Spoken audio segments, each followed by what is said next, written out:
Just outside the imperial capital of Heft, there was a gentle thumping sound, almost lost on the wind.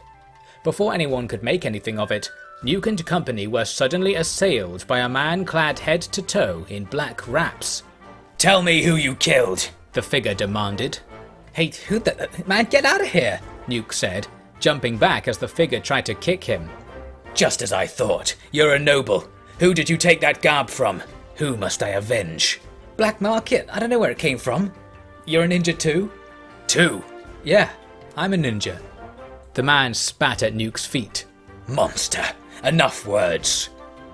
With this, the ninja of the sands came at Nuke with everything, although he carried no weapon. Nuke stumbled backwards to avoid the blows, and then his warriors stepped up to swing at the attacker. The ninja juked around in the darkness, somehow avoiding blows from sword and spear that were certain to hit a split second before. "I'll kill you," he cursed as he danced backwards. Distracted by the barrage of attacks, Nuke was able to slip into the melee himself and land a clean slice right down the ninja's side. The ninja stumbled, fell, and was still. "Guys," Nuke began, "it's literally a real ninja. The most dangerous of the rebels. We must find out why he was here," Wadston said. "Should have said that before I slashed him up, my man." "Perhaps he carries something of import," Isaiah suggested. The ninja had a load of stolen cash, but no intel on his operations. "There's only one thing for it then," Nuke concluded. "We're keeping him."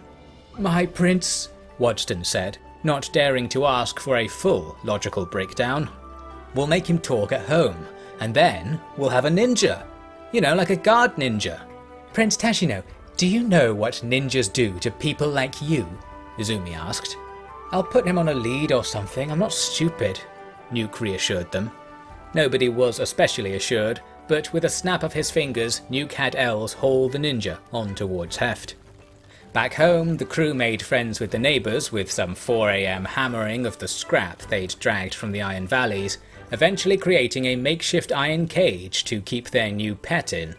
The ninja was unconscious from blood loss, so Nuke tasked Wadston with keeping him alive. When it was finally time for bed, Nuke went to close the front door and saw that there was a letter nailed to it. It was on United City's Imperial House stationery. This couldn't be good. "You know how it is," Nuke read to the group. "There be things you gotta carry on for your health, and then there's this whole empire thing. Man, in the good old days we always stuck to one or the other." "Man, what is this even talking about?"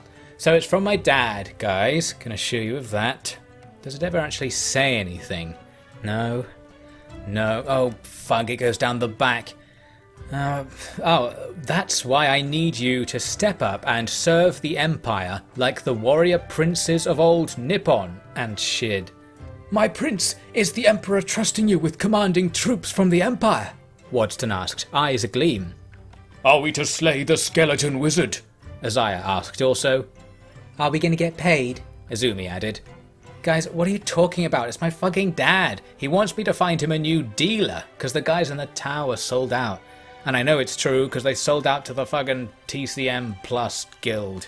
I think what he really means is we must survey the Empire's territories and compile a report on the trade of illegal narcotics," Wadston said. "Yes, as my man here says, we fellows need to get the Emperor fucking high as a kite, and then he'll give me some of that vault inheritance. Rest of the damn Empire too, I bet. This is perfect. Before we're done here, the Red Rebellion will be over with the coming of I, the Green Emperor." Gustafsson quickly knelt down before the prince and implored the others to do the same. "He stakes claim to Kingly Station," the Hiver said. "He wants to go get fucking baked with his dad, then steal the inheritance," Izumi corrected him, and Nuke waved Gustafsson up magnanimously. "Come on guys, not gonna be a big deal. It'll be easy. And for us, all the stuff we want along the way, you know." "But it won't be easy!" Nuke suddenly jumped up onto the table and raised his sword. "This empire has fallen into chaos, with rebels, monsters, ninjas, and other cool shit all over the land. Now I, a humble prince, must answer the command of my father and bring us all together in a single cause. Getting my dad so fucking high that he'll finally start being chill. Then we steal his stuff. And the world shall be saved, I expect. Samurai of the Green Empire, we have work to do.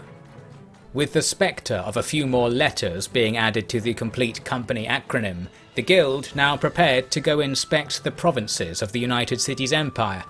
And by prepare, I mean they sharpened weapons and sparred on the roof, because, as you must appreciate by now, an empire with a core this wild must have some really funky outer provinces. Downstairs, Nuke sidled up to the caged ninja, now fully conscious and meditating in silence. So, Ninja Man, got any leads on the green? You'll have better luck with my corpse, so spare your breath, noble. I'm not gonna arrest you or whatever, I just need some connections in the underworld, for business. The people of your empire are not fools, I'll say nothing. But come on, I'm a ninja too, man. Stop saying that, you know nothing of what it means to be a ninja. Okay, man, but you know nothing of how much I know of what it means to be a ninja. Look, check this out. Nuke grabbed some recovered pages from an ancient book. There was a faded illustration of a short man in an orange jumpsuit eating a bowl of noodles. You ever heard of the legendary ninja Naruto? You have ninja texts here. Got loads of stuff. Look man, we got stuff about where ninjutsu was invented. You know about Earth? No. Man, this Earth stuff is wild if it's true. We got a girl here who knows all that stuff. Yeah, check it out. Nuke spent the evening discussing ninja lore with his captive. The captive could not read and had no knowledge of the Order's fantastical past. Gradually, he came to believe that perhaps this weird nobleman really was passionate about the ninja arts. I am nothing like this grey fox, I assure you, the ninja said. I suppose the ninjutsu tradition has fallen from its golden age. No one chooses to be a ninja now, except you, perhaps. Why not? Being a ninja's cool. No! You say that because you think Naruto lives on today. Sure, Naruto is admirable, an extremely capable ninja without doubt, but here, in your empire, we're doing this because we have no choice. What else can a man do when his empire abandons him? The samurai come and take everything you have without warning, and that is that. Most perish, and the best survive only by embracing the arts of the ninja, and believing that one day our fight will lead to a better world. You may know of ninjutsu's past, noble, but you know nothing of its struggle today. You stand in our way. You know what, man? I do kinda know about that stuff. I've seen it just recently, and it does suck. That's why I'm gonna sort it out one day. How? Did you hear? Well, it starts with getting my dad absolutely burned out. That's the Emperor. Then I'm gonna get unexiled and stuff, get all the money back, and then I'll sort it out. Dad'll probably get trapped in the bogs or whatever, and I'll run the Empire. You want in on this? How can I possibly believe you? Dunno. If I'm lying, then stuff ends up the same. If I'm not, it ends up getting better. Not really a losing gamble, is it? This was the most intelligent thing Nuke had ever said, and it came at just the right moment. The ninja, who finally revealed his name to be Sandor, was impressed enough to agree to be Nuke's personal bodyguard. His first job the next day was to lead the party back across the stretch of desert where Nuke had picked him up, returning to Stoat in the west, from where they could leave the desert and enter the so-called provinces of the Empire. The first one, Bast, was not going to provide them any leads at all. The arid hills were dotted with ruins, not just from the First Empire, nor the Second, but mostly the Third, or the current one, to be clear. To be even clearer, Bast had been completely destroyed. It's a foul story, Isaiah told the group. It was just before my time on the roads. The mad Okronites came and burned every town to the ground. They killed the adults, kidnapped the rest. That's the holy nation for you. This holy nation was the other great power of the day, the insane cousin of the United Cities Empire that had broken away some 1,000 years ago. Only thing you need to know about them for now is that they really like Okran, one of the two gods that ruled the planet, and they really hated just about everything else you could possibly think of. The United Cities allowed unholy creatures like skeletons and Shek to be citizens, and so the war between the two powers was unending. Let us pass over that topic for now though, as our heroes were forced to just walk through the empty lands of Bast in search of the supposed Empire territories that lay beyond it. By the end of the day, they were walking the cool coastal sands of the Dark Finger Peninsula. The world had seemed completely deserted since Bast, but finally they came upon a man sitting by a campfire with a herd of goats. "Excuse me, citizen," Nuke said, jogging over to him. "You don't happen to know where I could purchase industrial quantities of quality drugs, do you? Asking for a friend." The man leaned over and whispered something to one of the goats. The goat shook its head. "Not from round here, are you?" the man said. No one's from around here by the looks of it." "Aye, that's 'cause of the flesh eaters." "Flesh eaters? Did he say flesh eaters?" Izumi asked. "Don't worry, Miss Izumi, he probably just means the cannibals," Isaiah reassured her. "The what?" "Oi, cannibals they are," the man continued. "They eat human flesh. They love it, raw in trade." "Fug. Well, at least it's not giant robot bloody spider crabs this time," Izumi said. "Oh no, we got those too," the man said. He pointed up a nearby bluff, and indeed there was a giant robot bloody spider crab mauling a crowd of people. "And it's all mine to rule. Thanks, Goatman," Nuke said, leading the party to investigate. They came upon a pile of skinny, rather dead folk with no sign of the spider crab anymore. "Shit," Nuke muttered as he rummaged through the pile. "They got nothing. Wadston, my man, you found anything?" "They are all quite without credit," Wadston reported. "Then we're wasting our time here. I mean, if they're eating people, surely they don't eat the money and stuff. They must keep it somewhere." "We'll have to explore further then," Isaiah announced, and so they did. Darkness was falling. Ahead of them, they saw fires on a nearby hillside. Moving closer, they saw large numbers of people camped out around a few buildings. A flick of the wind gave you all the smell you needed to know this was a den of flesh eaters. "Prince Tashino, why don't you let an inedible fellow go handle this for you?" Red Rick offered. "That's plan B. Sandor's gonna show me some ninja stuff." "Simple rule, really," Sandor said. "If you kill them, you get stuff now. Might die yourself. If you let them live, you can rob them now, and then again, and then again. That's how the nobles get their stuff from the people, so about time I showed our royal master here how it's done." Nuke and Sandor crept into the village, and with the experienced ninja's instructions, they made it inside one of the buildings completely undetected. There they looted a pair of beautiful steel swords. "No more," Sandor whispered. "Leave enough for them to carry on. Regrow, if you like. And we must move quickly. Come." "Are we not to occupy this settlement? I desire proper accommodation," Gustafsson complained upon their return. "Not worth it. Gotta let them grow," Nuke said, looking to Sandor for a nod of approval. "Besides, they don't have what we need in there. Or if they do, it's real bad green if it's got them eating each other. Munchies, man." The crew left the Cannibal Hill, but soon saw more lights ahead. There was a campfire beside a grove of trees, surrounded by bedrolls and freestanding torches. Someone had camped there very recently, but they were gone now. Too good to be true? Well, maybe. Too good to not be caused by rampaging giant robot spider crabs? That's more like it. "Remember, go straight for the jewels!" Nuke shouted as one of them stomped from the nearby darkness. This advice proved invaluable, and with the leadership of the crab slayer of flesh and metal alike, they put the robots to sleep, with everyone still on their feet for a change. The victory won them a premium campsite, situated just a stone's throw from the calm beaches of the northern coast. It was a sight so relaxing, so peaceful, that our exhausted adventurers could have slept all night and all day. Alas, the camp was fully booked, as it turned out. After a couple of hours, there was a sudden chorus of shrieks and jeers. The gang sprang from their bedrolls to see a crowd, nay, a horde, of half-squatting, paint-faced cannibals swarming forwards in a hungry rage. "Fug, fug, fug! Hold on to your fugging flesh!" Nuke called as he rallied the group together.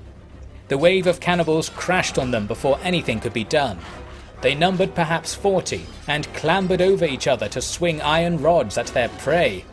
Each cannibal only stood as high as the average person's waist, and it was hard to say if this was from their young age, their bow-legged gait, or just the lack of nutrition in a diet of human flesh.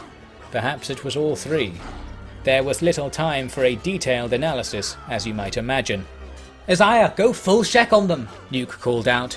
Isaiah, with 5 cannibals swarming over him, roared and threw them back, before slashing out with a katana, taking hands and fingers away from all those around him. "I got your back, Prince," Rick said. "I'm fine, save the girl." "With pleasure." "Wait, actually, damn it! Stop trying to eat me, you little fugs!" "Hey, biologicals, try being powered by sunlight for a change. It's free and easy, just like me. Come take a bite," Rick taunted. With a swing of his stick, the cannibal trying to climb onto Izumi's back was tumbling through the air. "Fuck, fucking, fuck, shit!" Izumi was saying, pretty much non-stop, beating Cannibal's back with a stick of her own. Isaiah, Bobby and Claw had far outmatched these emancipated scragglers, and together helped clear the field of the horde. Damn it. "Anyone get eaten?" Nuke said. "Charlie's out," Isaiah reported. "Prince Gustafsson appears to be taking a nap," Waddesdon said. "Right. Pretty much standard for both of them. All's fine then." "Prince Tashino," Izumi began. I know, we're done here." I mean, how could I have known that would happen? The warnings, the evidence, the impossibility of there being any other course of events, an educated woman telling you these things over and over. Oh yeah, you were saying that, weren't you? Thing is, that's not history, is it? It's the future, so how could I trust you? What? You don't trust me? I mean, just about this one thing, maybe. Not that I didn't trust you. You just said... "Sorry to interrupt," Rick said, interrupting without being sorry. "but I think we should mosey pronto and all that." Yeah, sorry, history girl. Future girl. You're future girl now, alright? Everyone, we gotta mosey pronto or something. I don't know, actually forget that. Let's just get out of here. They started walking south, back towards the places where it was big, mouthy insects that killed you, rather than little halfling swarm folk. On their way, their path was cut off by a few more wandering cannibals, but almost at once the way was cleared by a herd of wild goats. The cannibals, perhaps seeking to experiment with other meats, tried to fight these goats and got their naked, painted bodies butted into oblivion as a result. The crew marvelled from nearby, and when the dust had settled, walked on, petting the otherwise very friendly goats as they passed. "I think we've got all the data we need on this province," Nuke said. "The one who rules the goats rules Darkfinger. Simple as that. Future girl, note that down. This intel will lock this place down one day, I bet." "I knew it," Gustafsson said, suddenly waking on his perch on Els's shoulder. "That man, the Goat Whisperer, we must associate with him." Els had to hold on to the Hiver as he started kicking and screaming. "We must associate with the Goat King!" "Bad Green, we're gonna associate the shit out of that Goat King real soon," Nuke said, calming him down. The crew left the Goat Kingdom without further harm, and they didn't leave empty-handed. They stumbled upon another Second Empire library to loot. Perhaps Izumi was happy with that, after all the trouble. However, the royal survey had indeed revealed nothing to satisfy the request of the Emperor or his son. The goat overlords dealt only in literal grass, so they were not going to be very fruitful vassals. But hope for the Empire was not lost, for the adventurous prince would look far and wide for a chance to get his deadbeat dad on the hook. If that meant braving huge space lasers that blasted down without warning, then so be it. Funnily enough, that was exactly what it meant.